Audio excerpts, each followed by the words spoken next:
CM Dhami ने गुरुद्वारा नानकमत्ता साहिब पहुंचकर मत्था टेका। सीएम ने गुरु तेग बहादुर को किया याद, प्रदेशवासियों की खुशहाली की कामना की। सीएम पुष्कर सिंह धामी ने अपने निजी आवास में सुनी जनता की समस्या, अधिकारियों को दिए समाधान के निर्देश।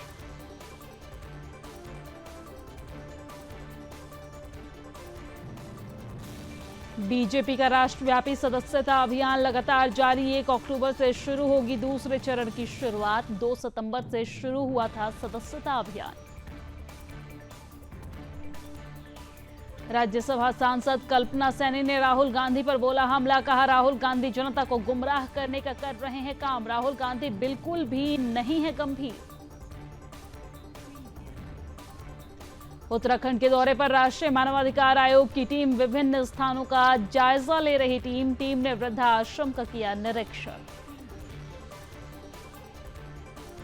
4 धाम यात्रा में लगातार बढ़ रही यात्रियों की संख्या, इस महीने दोनों धामों में आए 1,45,000 से अधिक श्रद्धालु। रामनगर में कोसी नदी में तेज बहाव से बहा 12 वर्षीय किशोर, पिता के साथ कोसी नदी में नहाने आया था युवक।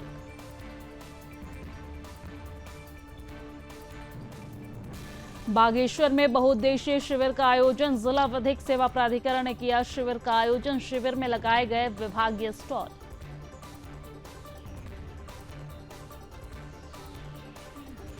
हल्द्वानी में गौला पुल को लेकर कांग्रेसियों का धरना जारी, गौला पुल का आवागमन हुआ बंद। कांग्रेसी नेता ने प्रशासन पर लगाया आरोप।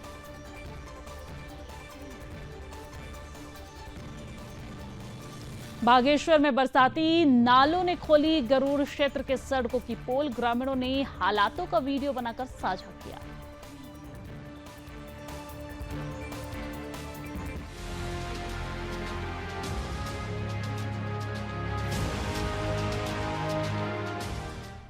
नमस्कार, सुदर्शन न्यूज पर अपना उत्तराखंड देख रहे हैं आप। मैं हूं आपके साथ दिव्या सिंह। बुलेटिन की शुरुआत बड़ी खबर के साथ करेंगे। आपको बता दें कि कांग्रेस प्रदेश अध्यक्ष के देवभूमि में डेमोग्राफिक चेंज पर बयान सामने आते ही एक बार फिर से सियासत तेज हो गई है, जिसके चलते लैंड जिहाद से लव जिहाद के मुद्दे पर अपने बेबाक बयानों के लिए चर्चित विकासनगर से बीजेपी विधायक मुन्ना सिंह चौहान द्वारा कांग्रेस प्रदेश अध्यक्ष करण माहरा के खिलाफ मोर्चा खोलते हुए तीखी टिप्पणी भी की है।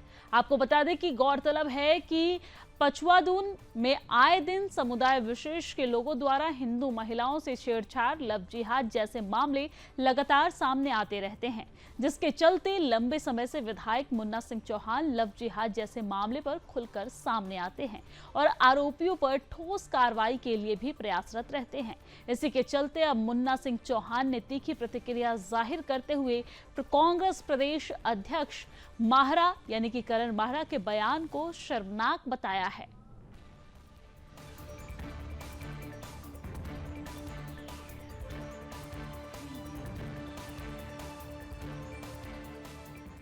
आप पूरी कांग्रेस की टॉप लीडरशिप लेकर के बैठे हो मंच पे और गाली दे रहे हो हिंदुओं को।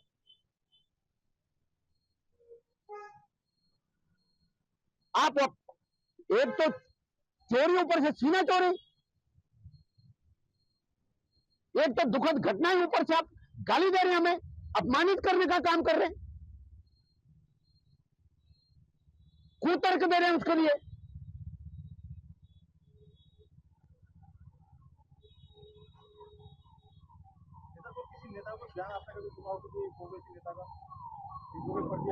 अब वो तो कही ना, उनका तो नेता राहुल गांधी दिल्ली में भी बोलता है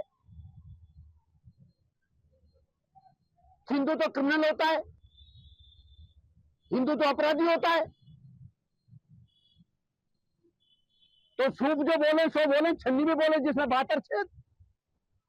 आप पूरी और अब बात विकासनगर की। विकासनगर में नाबालिग से दुष्कर्म और आपत्तिजनक वीडियो वायरल करने के मामले में कोतवाली पुलिस ने 2 युवकों को गिरफ्तार किया है और पुलिस जांच पड़ताल और पीड़ित छात्रा के बयान से एक युवक द्वारा उसके साथ दुष्कर्म की पुष्टि हुई है, जबकि पुलिस गिरफ्त में आए दूसरे युवक से पूछताछ कर रही है। दरअसल बीते शनिवार एक निजी स्कूल में पढ़ने वाली नाबालिग छात्रा का एक आपत्तिजनक वीडियो वायरल हुआ था। मामला 2 संप्रदाय से जुड़ा होने के कारण हिंदूवादी संगठनों के साथ क्षेत्रीय विधायक मुन्ना सिंह चौहान ने इस मामले को लेकर तीखी प्रतिक्रिया दी थी, जिसके चलते पीड़ित छात्रा के परिजनों की तहरीर और क्षेत्रीय विधायक की सख्त हिदायत के बाद हरकत में आई थी।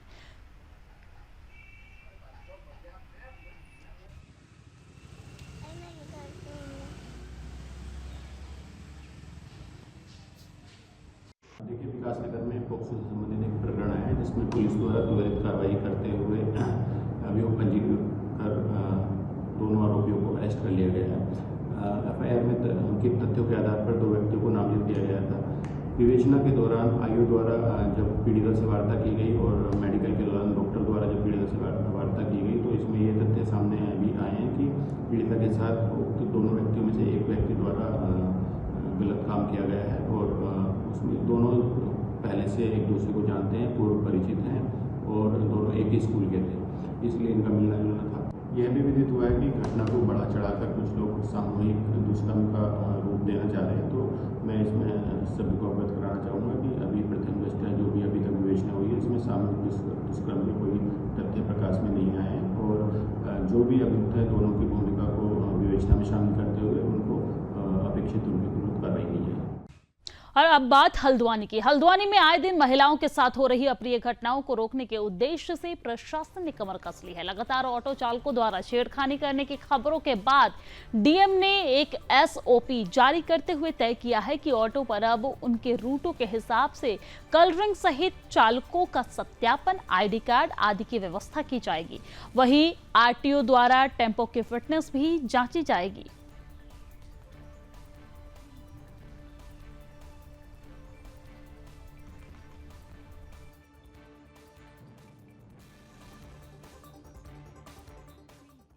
चलेगी वैसे चलेगी, तुम्हारे नाम चलेगी, तो इसलिए फिर अनुबंधन वाले का नाम लगाने को यूज फिर तो सही। अब रोडवेज की और रोडवेज की रिस्पांसिबिलिटी कौन करे? जो पार्किंग व्यवस्था बहुत दिक्कत है, जैसे कि नाम में अभी बसें जो है सरकारी बसें जो है वो काफी खड़ी हो रही है। नहीं हमने इनको लिख दिया था, अब इनका भी हम ये कर देंगे, अपना काम बंद करेंगे अगर ये रोड पे खड़े। सरकारी बसों की बात हो रही है, अभी तो वॉल्वो की नहीं, सरकारी बसों की जो बात है ना, रोडवेज बसेस को भी तो हमने एक चिट्ठी लिखी थी, कल तो आप जिम्मेदार रहेंगे। रात को जो और अब बात पहाड़ों की रानी मसूरी की करेंगे। मसूरी कैंपटी रोड 0 पॉइंट के पास एक कार अनियंत्रित होकर सड़क किनारे खाई में जा गिरी है, जिसमें सवार 4 युवक घायल हो गए हैं, जिनको पुलिस, फायर सर्विस और स्थानीय लोगों की मदद से 108 एम्बुलेंस के माध्यम से मसूरी उप जिला चिकित्सालय ले जाया गया है, जहां पर डॉक्टरों द्वारा चारों का उपचार किया गया। घटना की सूचना मिलने पर मसूरी पुलिस, फायर सर्विस के जवान 108 एम्बुलेंस के साथ घटनास्थल पर पहुंचे, जहां कार में सवार 4 युवक को संयुक्त टीम द्वारा स्थानीय लोगों की मदद से खाई से बाहर निकाला गया।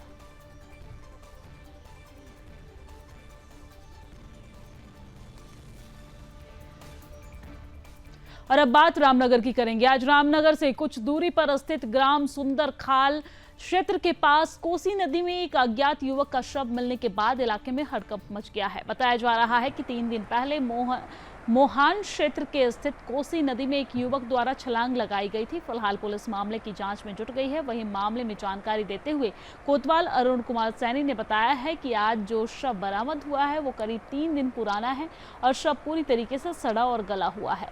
उन्होंने बताया कि अज्ञात शव की शिनाख्त के प्रयास किए जा रहे हैं। देखिए, अज्ञात व्यक्ति का शव सुंदर खाल में कोसी नदी में आज बरामद हुआ है। पुलिस ने शव को कब्जे में ले लिया है और पोस्टमार्टम के लिए भिजवा दिया है। शव 3 दिन पुराना है और काफ़ी सड़ चुका है। उसके फोटोग्राफ और उसके जो बॉडी पे टैटू और मतलब कपड़ों के आधार पर उसकी पहचान के प्रयास किए जा रहे हैं। सर, सुना जा रहा है कि 3 दिन पूर्व इसने मोहान से जो है कूद लगाई थी, वही शव है। अभी ये कंफर्म नहीं हुआ है और इस संबंध में उनके परिजन से जो लोगों ने देखा था और इसके उस मतलब घटना को तब तक हम आपस में कड़ी से कड़ी जोड़ के ना देख ले, तब तक ये कहना जल्दबाजी होगी।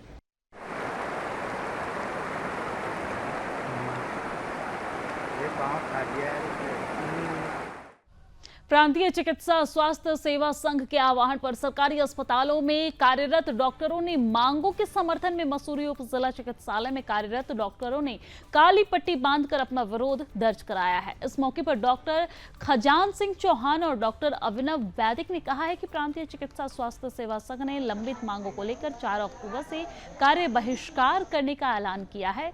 और आपको ये जानकारी दे दें कि प्रदेश भर के डॉक्टरों काली पट्टी बांधकर सांकेतिक विरोध प्रदर्शन शुरू कर दिए हैं। संघ ने चेतावनी दी कि चरणबद्ध तरीके से आंदोलन चलाया जाएगा। मांगों का समर्थन न होने पर आंदोलन वापस नहीं लिया जाएगा। संघ को अगले सप्ताह सचिवालय में लंबित मांगों पर बैठक करने का आश्वासन देने पर 23 सितंबर से प्रस्तावित हड़ताल को स्थगित करने का निर्णय भी लिया गया है। वहीं संघ ने शासन स्तर पर मांगों का समाधान न होने पर 4 अक्टूबर से प्रदेश भर में कार्य बहिष्कार का ऐलान किया है। तब तक डॉक्टरों का सांकेतिक विरोध जारी रहेगा।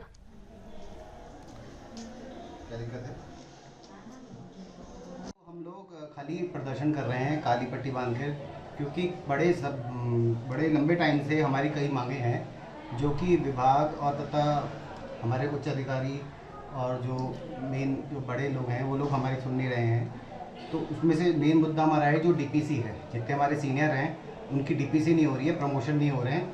अगर प्रमोशन नहीं होंगे तो ढंग से हर पद के हिसाब से कोई ट्रांसफ़र नहीं होगा। दूसरा, लोगों का एसडीसीपी नहीं लग रही है, उनकी जो सैलरी हाइक नहीं होगा। फिर तीसरी हमारी एक मांग है कि मसूरी को इन लोगों ने दुर्गम बना दिया है, जो कि पूर्व में 2018 तक दुर्गम था। तो अब यहाँ लोग आना नहीं चाह रहे हैं डॉक्टर, इसीलिए आपने देखा होगा कि डॉक्टर कम से कम होते जा रहे हैं। अगर यह दुर्गम होगा, कंडीशंस ऐसी हैं, यहाँ बर्फ़ पड़ती है और वो क्या कहते हैं लैंडस्लाइड होती रहती है, बारिश बहुत है, गाड़ियाँ आए दिन गिरती रहती हैं। तो इसको दुर्गम होना चाहिए। मसूरी के साथ नैनीताल, अल्मोड़ा और टिहरी, ये तीनों को सुगम कर दिया गया है, जिसको दुर्गम कराने की हमारी मांग है। अभी हमारी संघ का ये हम लोगों ने डिसाइड कराया है कि हम 3 तारीख तक तो काली पट्टी बांधकर विरोध प्रदर्शन करेंगे, अपना कार्य करते रहेंगे। अगर 3 तारीख के बाद भी हमारा ये मांगे नहीं पूरी होती हैं, तब हम पेन डाउन स्ट्राइक कर देंगे। खाली इमरजेंसी चलेगी, बाकी ओपीडी वगैरह सारी बंद हो जाएगी। हाँ, तब तक हमारा प्रांतीय चिकित्सा सेवा संघ है, जो हमारी डॉक्टरों की जो संघ है उसके। और अब आगे बढ़ते हुए बात उत्तराखंड के मुख्यमंत्री पुष्कर सिंह धामी की करेंगे। उत्तराखंड के मुख्यमंत्री पुष्कर सिंह धामी ने गुरुद्वारा श्री नानक मत्ता साहिब पहुंचकर गुरु ग्रंथ साहिब के सामने मत्था टेककर प्रदेशवासियों की सुख समृद्धि के लिए कामना की है। और इसके बाद सीएम धामी ने डेरा कार सेवा पहुंचकर दिवंगत बाबा तरसेम सिंह के चित्र पर पुष्प अर्पित कर उन्हें श्रद्धांजलि दी और उन्हें याद किया है। आपको ये जानकारी दे दें कि मुख्यमंत्री पुष्कर सिंह धामी 2 दिवसीय दौरे पर शनिवार को उधम सिंह नगर जनपद पहुंचे थे। दौरे के दूसरे दिन मुख्यमंत्री पुष्कर सिंह धामी ने गुरुद्वारा श्री नानक मत्ता साहिब पहुंचकर गुरु ग्रंथ साहिब जी के समक्ष मत्था टेका और पीपल साहिब जी के नीचे प्रज्वलित होने वाले जोत के समक्ष मत्था टेककर प्रदेशवासियों और देशवासियों की खुशहाली की कामना की। वहीं गुरुद्वारा प्रबंधक कमेटी की तरफ से सीएम पुष्कर सिंह धामी को गुरु नानक देव जी महाराज का चित्र भेंट किया और जिसके लिए उन्होंने कमेटी प्रबंधन का आभार व्यक्त किया। गुरुद्वारा साहिब दर्शन के लिए श्रद्धालुओं से सीएम पुष्कर सिंह धामी ने मुलाकात कर उनके हालचाल जाने।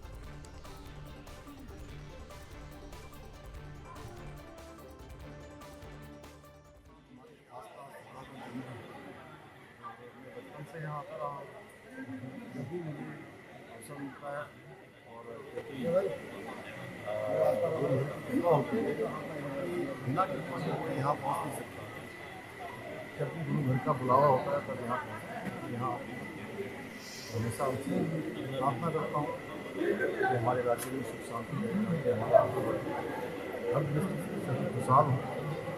21वीं सदी का हमारा 21वां दशक है। उत्तराखंड का 10 सालों में उत्तराखंड हर क्षेत्र में हर प्रकार से समृद्ध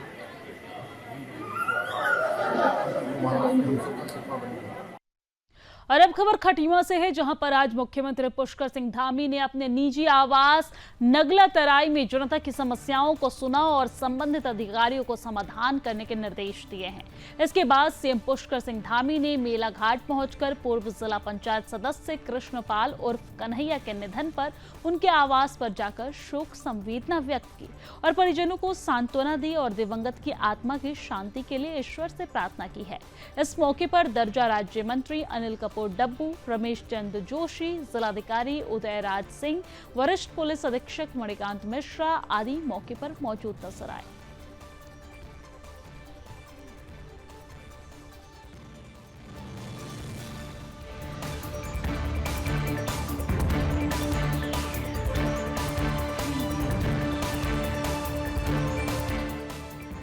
अब बात बीजेपी के सदस्यता अभियान की कर लेते हैं। बीजेपी का राष्ट्रव्यापी सदस्यता अभियान लगातार जारी है।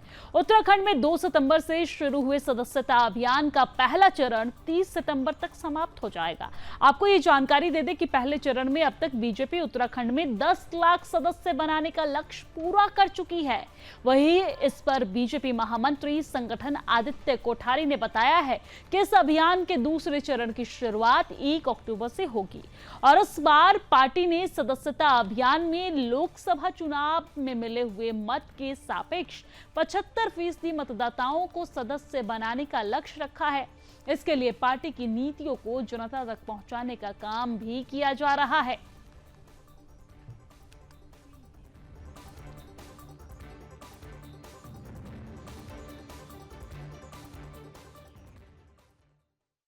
आगामी कार्यक्रम जब हमारा सदस्यता अभियान पूरा होगा, 10 नवंबर तक हमारा सदस्यता अभियान समाप्त होगा और उसके बाद हमारे संगठन के चुनाव चलेंगे। बूथ अध्यक्ष का चुनाव होगा, बूथ अध्यक्ष बाद मंडल अध्यक्ष का चुनाव होगा, फिर जिलाध्यक्ष का चुनाव होगा, फिर प्रदेश अध्यक्ष का चुनाव होगा और उसके बाद राष्ट्रीय अध्यक्ष का चुनाव होगा। ये संगठन के ढांचे का हम पुनः इसका संरचना को दोबारा बनाएंगे और इस बीच में उत्तराखंड में स्थानीय निकाय के चुनाव हैं, उसी के साथ में पंचायतों के चुनाव भी होने हैं। पंचायतों का कार्यकाल भी नवंबर और 2 दिसंबर तक पूर्ण होने जा रहा है। इसी के साथ में केदारनाथ विधानसभा का उपचुनाव भी इसी बीच में प्रस्तावित है। केंद्रीय चुनाव आयोग के द्वारा जब भी उसकी तिथि की घोषणा की जाएगी, भारतीय जनता पार्टी उसके लिए तैयार है।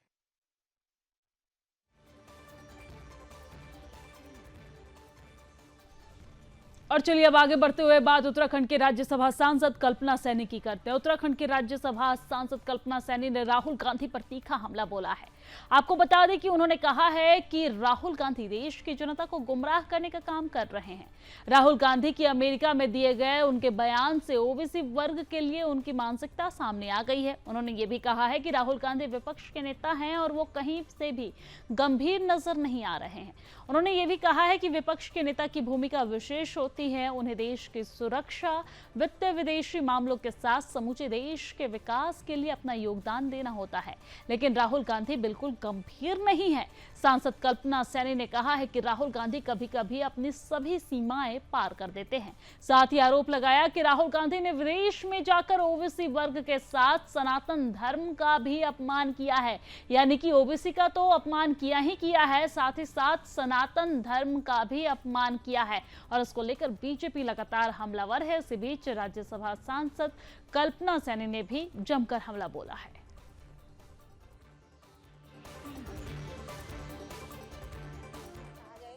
और क्या कहा जाए, ये तो कार्रवाइयां भी हो रही हैं। देखिए, ये तो आप भी मानते हैं कि किसी भी सरकार आए, हमारी सरकार आई, किसी और की भी सरकार आई, तो उस सरकार में एकदम से सारा प्रशासन जो है प्रत्येक व्यक्ति के ऊपर तो नहीं आ जाता। जब किसी की मानसिकता खराब है, वो मानसिकता खराब के तहत कार्य कर रहा है, अगर सरकार के द्वारा उस पर कार्रवाई नहीं की जा रही है, सरकार उसको गंभीरता से नहीं ली जा रही है, तब तो चिंता का विषय है, तब तो उसको आप बढ़ावा बोलेंगे।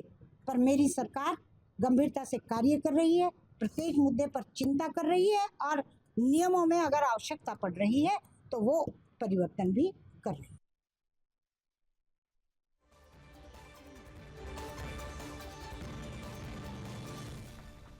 और चलिए अब आगे बढ़ते हैं। राष्ट्रीय मानवाधिकार आयोग की टीम उत्तराखंड के दौरे पर है और टीम के सदस्य विभिन्न स्थानों पर जाकर स्थितियों का जायजा ले रहे हैं और संबंधित अधिकारियों को दिशा निर्देश भी दे रहे हैं। दरअसल आयोग की टीम उत्तराखंड से अपने रिपोर्ट को तैयार कर दिल्ली में मुख्यालय में अपनी रिपोर्ट को सौंपेगी। राजधानी देहरादून में विभिन्न संस्थानों का निरीक्षण करने के बाद टीम ने दलनवाला स्थित वृद्धा आश्रम का निरीक्षण किया। वहीं राष्ट्रीय मानवाधिकार आयोग के स्पेशल मॉनिटर बालकृष्ण गोयल ने कहा है कि रिपोर्ट तैयार कर वो नई दिल्ली में आयोग को सौंपेंगे।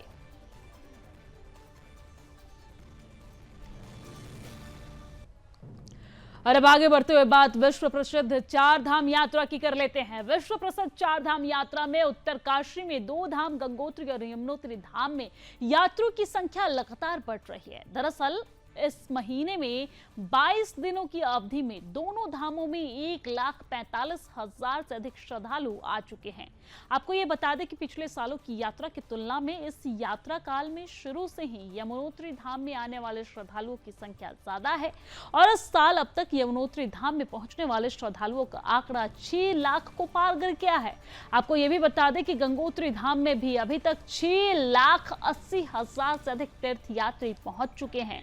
वहीं मौसम साफ होने के फलस्वरूप अब इन दोनों धामों में तीर्थ यात्रियों की आवाजाही में आने वाले दिनों में और भी बढ़ोतरी होने की संभावना है, जिसे देखते हुए प्रशासन यात्रा से जुड़े व्यवस्थाओं को बढ़ाते हुए सड़कों के सुधार और यातायात प्रबंधन पर विशेष ध्यान दे रहा है।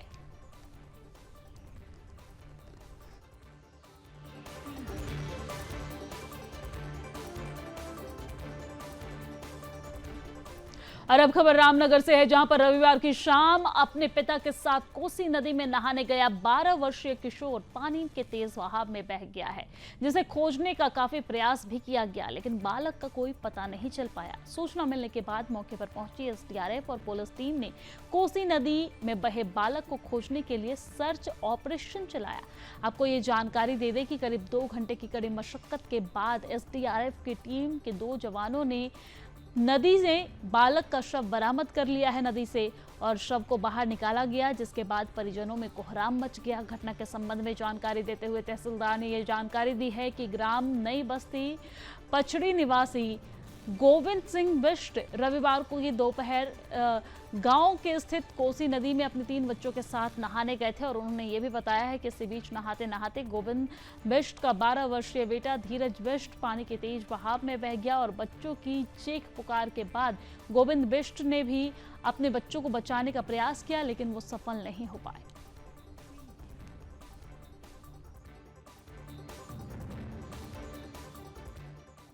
सूचना प्राप्त हुई जिला आपदा कंट्रोल रूम से कि कोई पुछड़ी नई बस्ती के पास में कुछ बच्चे बह गए हैं, तो उनकी सर्च ऑपरेशन किया जाए।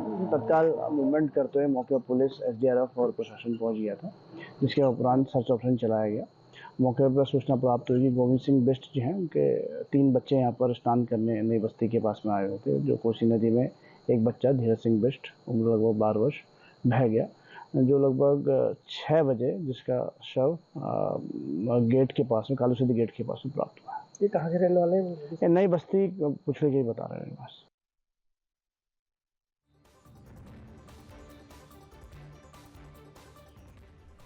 और चलिए आगे बढ़ते हैं। जिला विधिक सेवा प्राधिकरण के निरीक्षण में रविवार को जिला जज नरेंद्र दत्त की अध्यक्षता में केदारेश्वर मैदान कपकोट में बहुउद्देशीय विधिक के जागरूकता शिविर का आयोजन हुआ है। विधिक शिविर में जिला मजिस्ट्रेट आशीष भटगाई द्वारा भी प्रतिभाग किया गया। जिला जज ने संयुक्त रूप से दीप प्रज्वलित कर विधिक शिविर का शुभारंभ किया और साथ ही विभागीय स्टॉलों का भी निरीक्षण किया है। शिविर में विभिन्न विभागों द्वारा विभागीय स्टॉल स्थापित कर सरकार की जन कल्याणकारी योजनाओं की जानकारी आमजन को दी गई है। साथ ही प्रमाण पत्र जारी किए और कई लोगों का स्वास्थ्य परीक्षण भी किया गया। शिविर की अध्यक्षता करते हुए जिला जज ने आम जनता की समस्याएं सुनी हैं और उपस्थित अधिकारियों को जनता की समस्याओं के समाधान के निर्देश दिए हैं। जिला जज नरेंद्र दत्त ने शिविर में बढ़ चढ़कर प्रतिभाग करने के लिए क्षेत्रीय जनता व सहयोग के लिए जिला प्रशासन का आभार प्रकट किया है। साथ ही उन्होंने लोगों से शिविर का अधिक से अधिक लाभ उठाने की अपील भी की है।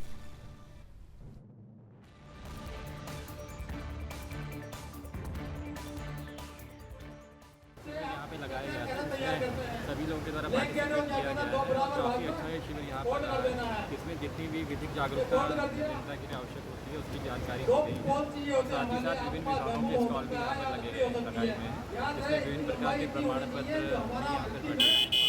हमारे दिव्यांगजन आए हुए थे, उनके भी दिव्यांगजन के जो सर्टिफिकेट थे वो वहाँ पे बटे हुए हैं। और ऑनरेबल डिस्ट्रिक्ट जज सर के निर्देशन में ये कार्यक्रम यहाँ पे आयोजित हो रहा है और काफ़ी अधिक लोग इससे लाभान्वित हुए हैं। और साथ ही साथ जो इक्विपमेंट थे, जो डिसेबल्ड लोगों को बटने थे, वो भी यहाँ पर बटे। यहाँ पर कैंप लगा कपकोट रीजन में, पर्पस यही है कि न्याय चला निर्धन की ओर। और जितने भी यहाँ पर आज आपने अगर देखा होगा, आप इसमें यहाँ थी, तो जितने भी लाभान्वित लोग थे, खास करके विकलांग लोगों को आज किसी को चेयर दी गई, किसी को वो प्रमाण पत्र बनाए गए, डिसेबिलिटी सर्टिफिकेट बनाए गए, जो कई टाइम से उन लोगों के ज़रूरत थी उनको। और आज कई चीज़ों का वितरण, और जो प्रशासन की तरफ से जो लोग आए थे, जो डिफरेंट स्टॉल लगे थे, तो लोगों को लाभान्वित करने के लिए लगाया गया था और ये बड़ा अच्छा प्रयास रहा। और इसके लिए मैं कपकोट की जनता का बड़ा धन्यवाद करना चाहता हूँ कि उन्होंने बढ़ चढ़ के इसमें हिस्सा लिया।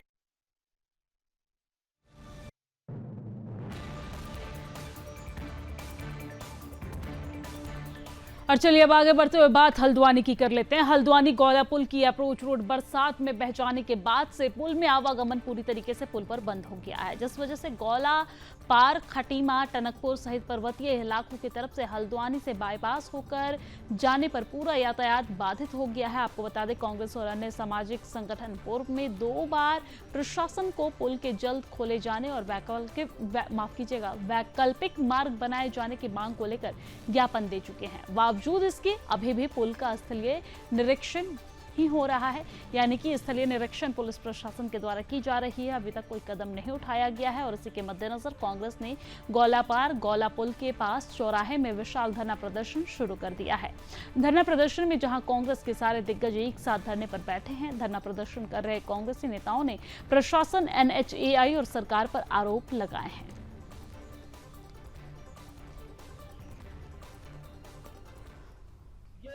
गौला पार स्वर्गलिया के क्षेत्र से महान जनता ने 2014 में वोट दिया, बदले में प्राधिकरण मिला, प्राधिकरण लगा दिया। 2019 में वोट दिया बीजेपी को, उसके जगह जो है आवारा पशुओं और हमारे बेसहारा पशु छोड़ दिए, जिससे किसानों को दिन भर खेत में काम कर रहे हैं, रात को किसानी कर रहे हैं। 2024 में वोट दिया, पुल ही धराशायी हो गया। मतलब अगर कारोबार का पुल अगर नहीं होता तो गौला पार के लिए काला पानी हो जाता। मैं कहना चाहता हूँ, आज गौ माता से पूरा गौला पार त्रयमाम कर रहा है, क्योंकि यहाँ के बच्चों को ट्यूशन जाने के लिए हल्द्वानी जाना पड़ता है, किसानों को अपनी सब्जी बेचने के लिए जो है कृषि मंडी जाना पड़ता है।